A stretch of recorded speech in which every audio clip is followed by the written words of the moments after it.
Hey guys, this is Al from Stop, Drop, and Troll Adventures. Today we're going to do a tutorial on how to make smoked salmon. So we've got our salmon right here. This is all caught over last summer.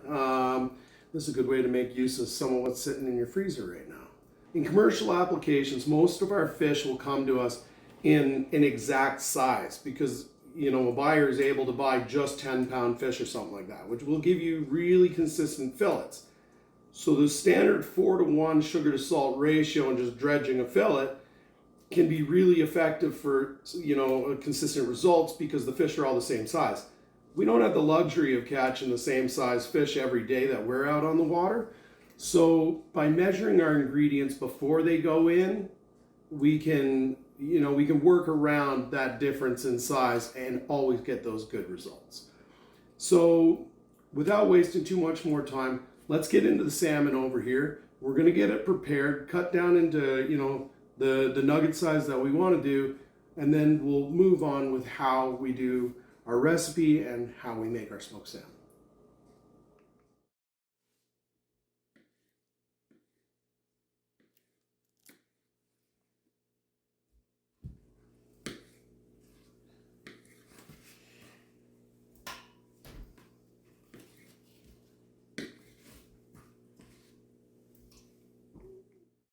Okay guys, so now we're back. We've cleaned up the area and I've gone ahead and done a few of the weights. I'm going to show you kind of how I did this. So first off, we weighed our bowl, which weighed 445 grams. Then we weighed the whole thing here and we've got 3.9. Well, when we do the math, we ended up with 3.46 kilos of actual fish in there. We got to subtract the bowl weight, right?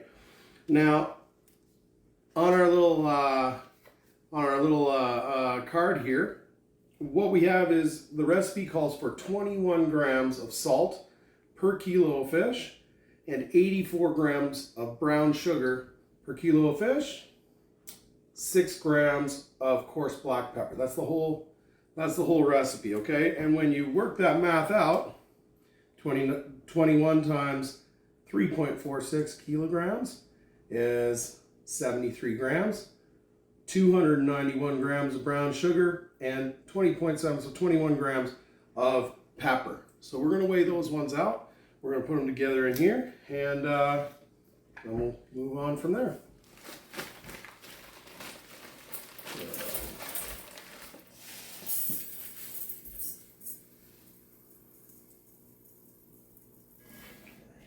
Going into there. Great. So we got all of our dry brine here. We got all of our fish. It's time to get them mixed up. Now you can put this into a big container, no problem. Don't put it in a metal container.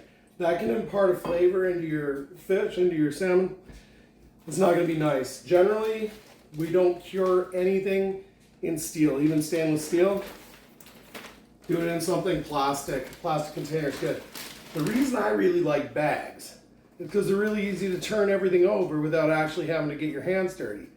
And you can get the air out of there so you can make sure that, that everything's evenly coated and it's going to sit in the juice, right? Now, some people will call this a dry brine. Call it what you want. It doesn't matter. What we're doing is we're adding a cure to the meat here. It's going to draw a whole bunch of water out. And then that water, everything's going to marinate. Now, what's great about a recipe like this, when you measure everything and you weigh everything, you're not going to have to worry about it over salting. All the salt for the recipe is in here. Nothing needs to be added. Nothing needs to be taken away. That's the important part here, right?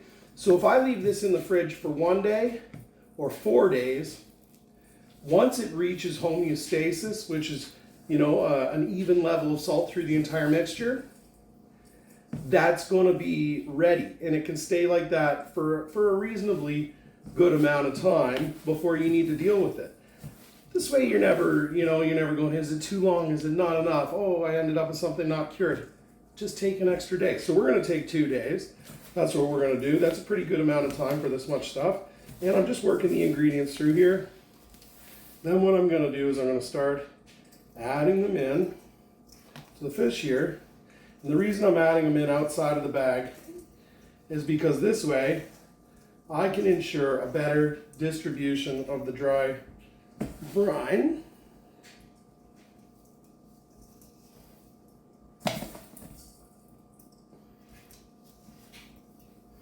Which is really what we want. We want to make sure everything gets a little bit on there. Don't worry, we're going to turn it over a few times throughout the 2 days. That's important. Like, this thing shouldn't just live in your fridge, sit on one side and never be touched again. This is your baby, take care of it. Okay, so we're going to put the rest in here, then I'm going to get both hands going. Then in a minute, I'm going to ask my son, come over here and give me a hand with this bag. What do you think, Andrew? Can you come over here? And can you grab up this big plastic bag and open it up for me? Okay. Okay, can you do that? Come on around here. Okay, I'd like you to roll over the edges a little bit. Okay. I want you to open it up nice and wide. Go like this. Turn the inside. Yeah. So that I don't get the outside of the bag all gross. We don't need any of that. So we got a nice mix starting up here, and we're going to mix it up a little more as it goes into the bag. Yeah, just open it up nice and wide. Okay, I don't want to get anything on the side, right? There. You think I can get the whole bowl in there all at once? No, I think so. Okay, well, good start. Here we go. Let's get it down and over the counter. Can you pull the bottom under the bowl, please? There we go, and right in to the bottom of the bag. See, already this is drawing out some moisture. Now, you might say, I like ginger, I like garlic, I like all these other things in my smoked salmon. No problem, add them. As long as you're not adding a whole bunch of extra salt or a bunch of extra sugar or something like a whole bottle of juice that's going to change the salinity of the entire recipe greatly, play with it. If you think this recipe is a little too salty for you, take some salt out. If it's too sweet, take some sugar out. That's okay. This is a basic recipe and it's meant to be treated that way. The cure matters, but you know, the details can be changed. So you see, the bag, once you got it kind of distributed in there, the bag makes it real easy. So for you guys who don't know, this is a turkey bag. You can get this from your local butcher usually. They might want to sell it to you for, you know, anywhere between 50 cents and, and a couple bucks. Anyways, so here we go. Like I said, just because it's all turned up this way, in a couple hours we're going to go and do it again. So I'm just going to squish out a bit of the air that's in this bag. Now I'm going to roll it up tight so this stuff's all sitting in the brine. I'm not going to tie the bag up because I'm going to want to let air into there again. We're just going to go find a tub and we're going to sit it in there. Actually, you know what? We're going to go right back into this one, which was holding our fully packaged salmon earlier. So look at that, like a little baby. We're going to give this 2 days, a couple mixings, and we'll come back to you when we're ready to put this on racks and form a pellicle. You ready? Let's go to the kitchen, or to the fridge out there. Let's go. Oh, no. Hey guys, it's been a few days now. We're back and we've got our salmon out of the fridge. We're gonna get ready to put it onto the racks to form a pellicle. All right guys, so I'm just gonna use some paper towel here. And we're going to go ahead and dip it into some of this oil. We're gonna make sure we get an even coating over all these grates to make sure all our salmon doesn't stick to it. So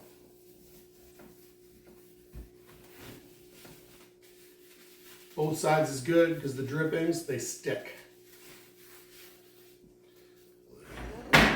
Now the easy stuff, we're just going to take this, spread it out on here because we want it to basically air dry until it forms that pellicule. Now we're going to put this away in a fridge overnight because again, I need to do this on time that's convenient for me. Not everybody has a fridge that they can put this in overnight. So what I'm going to say to you is if you put this in front of a fan and you give it about 3 hours, that'll usually give you a nice pellicule. But I prefer the type of pellicule that forms overnight. Now, if you look at this stuff, why don't you come in a little bit and have a look. There's almost no juice left in this bag right? It's more of like kind of a sludge, and you don't need to wash any of this off. This is all gonna form, it's all gonna dry up, and it's all gonna make that skin. That's the difference. When you add a lot of salt and a lot of sugar, it's gonna draw a lot of moisture away. That's not necessarily a bad thing. There's more than one way to make smoked salmon. This one's really simple. This one's really simple.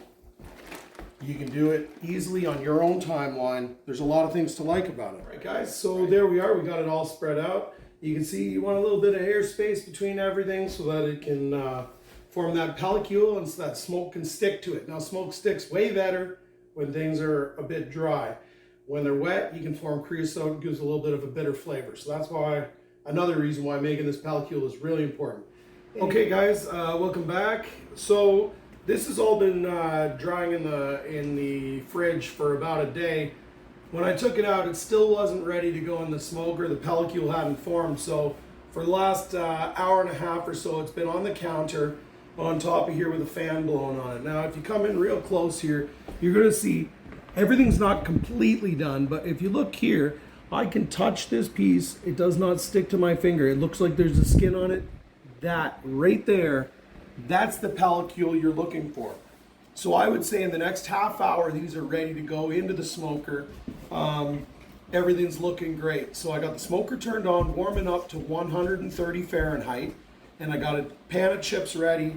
When these guys are done, we're gonna fire them in there, and then we're on to the next step, smoking. Hey guys, all right, now we're out at the smoker. I'm gonna try and make this quick, okay? What I have here in my pan is a whole bunch of Traeger wood pellets. I find these to be just as good as wood chips, but they smoke a little bit longer and they cost me an awful lot less. So that's my choice. You can use whatever wood you like. This is a signature blend. A lot of times with fish, people are going to use like alder or maple, a bunch of other woods like that. This one is a little bit stronger flavor. So to each their own. You're going to find a big difference using different chips. So let's just take a step back and look. Here's my smoker, right? It's Pro Roaster and Smoker. Now, dampers open 1/3. So that means I got an opening at the bottom. It's open about 1/3.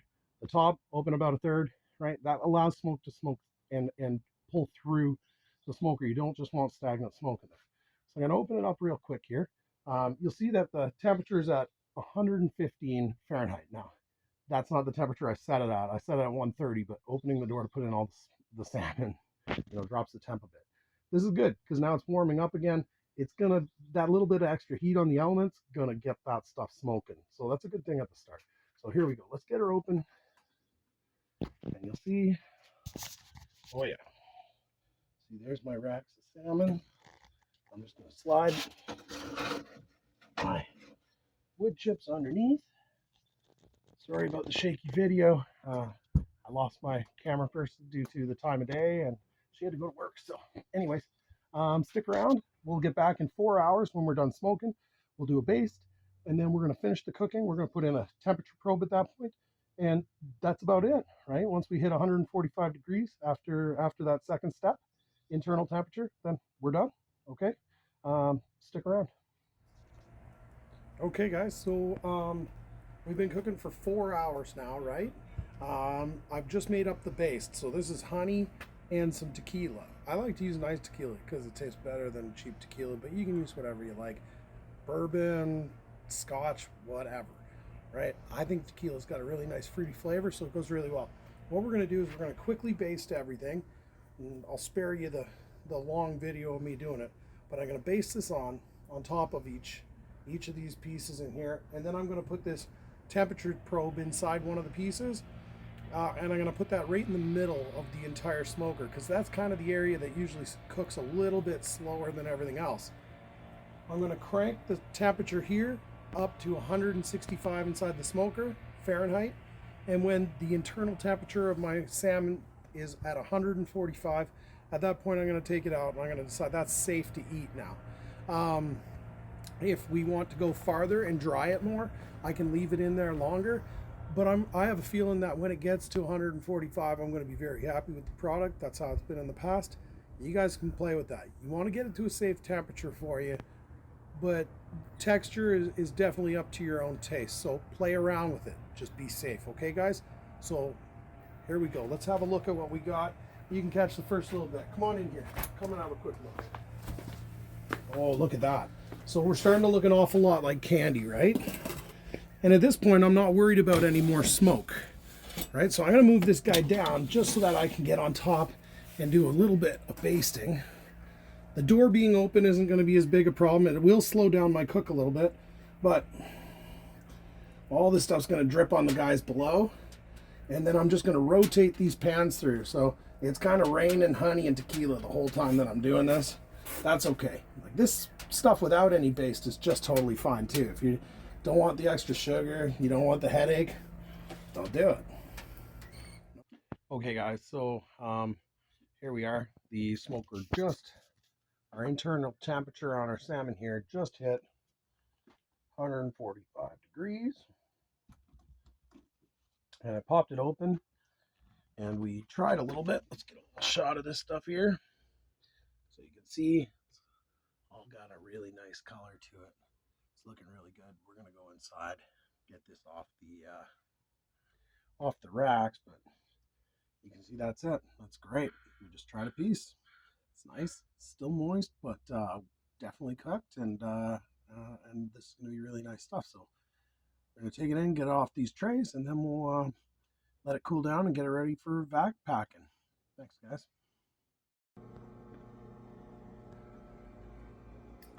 All right, so there you go, guys. Hopefully for you beginners, that was a little bit of a step-by-step that'll get you in the game. And for you advanced smokers, hopefully you picked up something new from me. I know I always pick up something new when I talk to an old fella that does this stuff. So let's keep learning together.